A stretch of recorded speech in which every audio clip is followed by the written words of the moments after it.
निवडणुकीची रणधुमाळी सुरू असताना प्रत्येक उमेदवाराला काय वाटते त्याबद्दल प्रत्यक्ष संपर्क करून साम्राज्य जाणून घेत आहे त्यांचे मत। आज आपण राईट टू रिकॉल पार्टीचे कल्याण लोकसभा उमेदवार अमित उपाध्याय यांच्याशी केलेली बातचीत। एक असते समस्या आणि एक असते मूल समस्या। आपली जे डे टू डे लाईफ मध्ये आपल्याला सगळं माहिती आहे ती आपली समस्या आहेत। पाणी नाही येत आहे, लाईटचा प्रॉब्लेम आहे, रोड नाही झाले आहे, सॅनिटेशन व्यवस्थित नाही आहे, कचरा उचलत नाही आहेत, हे सगळी प्रॉब्लेम्स आहेत।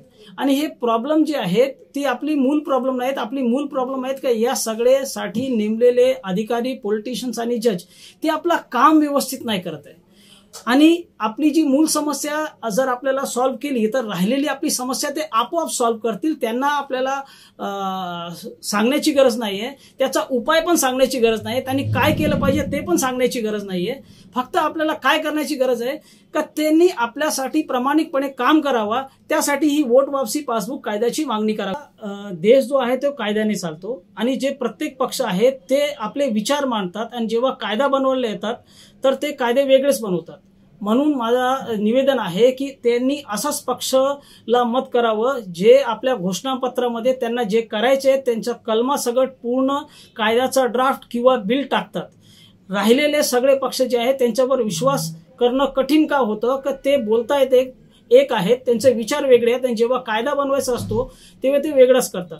तर मी राईट टू रिकॉल पार्टी जी एकमेव पार्टी आहे भारतामध्ये जे आपला विचार जो आहे त्याचा घोषणापत्रामध्ये कायदा बनवून टाकते। त्याच्यामुळे काय असतं का स्पष्टपणे लोकांना हे माहीत पडतं की आम्हाला करायचं काय। आता त्यांनी काय होईल की जागाचा सप्लाय मार्केटमध्ये वाढेल आणि प्रायव्हेट जागाचा जो प्रायव्हेट जमीनचा जागाचा जो भ्रष्टाचार आहे तो थांबेल आणि मार्केटमध्ये जागाची सप्लाय वाढली का काम धंदे नोकऱ्या वाढतील आणि त्याशिवाय कॉम्पिटिशन वाढेल, फॅक्टऱ्या लागतील, लोकांना रोजगार भेटेल आणि फॅक्टऱ्या लागणाऱ्यांनी वस्तूचा उत्पादन वाढेल आणि वस्तूचा उत्पादन वाढला तर त्याच्यामध्ये कॉम्पिटिशन होईल आणि कॉम्पिटिशननी जे रेट आहे ते पडतील म्हणजे महागाई पण कमी होईल।